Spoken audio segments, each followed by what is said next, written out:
G'day DIY Pool Legends. Just wanted to give you a bit of a spoiler alert that this isn't the full length version of this particular video. It's just a little bit of an introduction so you can see the type of information that we do provide, but the full length video is just for our customers. Hope you enjoy watching this short little sample.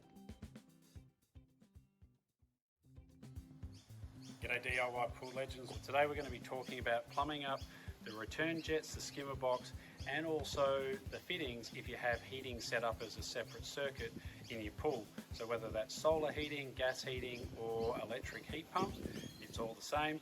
This pool's been set up with a separate circuit, so the heating isn't being integrated into the filtration. There's a lot of advantages to set up separately, there's advantages to integrating, but for this particular pool and for the majority of our customers, they set up the heating separately because it does overcome 95% of the limitations of integrating your heating into your filtration system.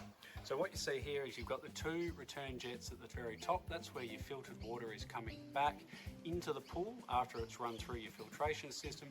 Then you can see the third return jet down here is the return for where the heated water is coming back into. Now the other thing that you want to be doing is hanging your pipes. Now hanging your pipes is super easy. All this is a bit of actual old electrical cable that's been cut off the FLX lights being fitted into the pool. And the reason for that then is there's actually nothing holding these pipes up. So without this hang, then when the backfill comes in, it's going to push down on your pipes and it's going to be a potential cracking risk on your pipes. So that's your 50 mil, that's going to the pump. This is coming back from the pump that way. So this is what I was touching on before. Your fittings are going to have a thread like this. So you just cut a little bit of 40 mil pipe, glue it into here, and then any fittings glue onto that bit of pipe.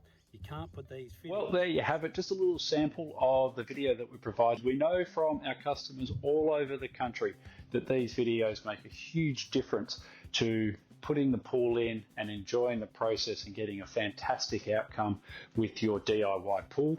The name of the game is you want to absolutely save thousands of dollars on your pool, but when someone comes over and has a look at your pool, they shouldn't be able to tell whether you put the pool in yourself, you used a local installer, or you went to a full service, full price pool builder. And that's what these videos and all of our supporting documentation is all about. If you'd like to learn more, you can get in touch with us through the website and talk to the team. We'd love to hear about your project and how we might be able to help.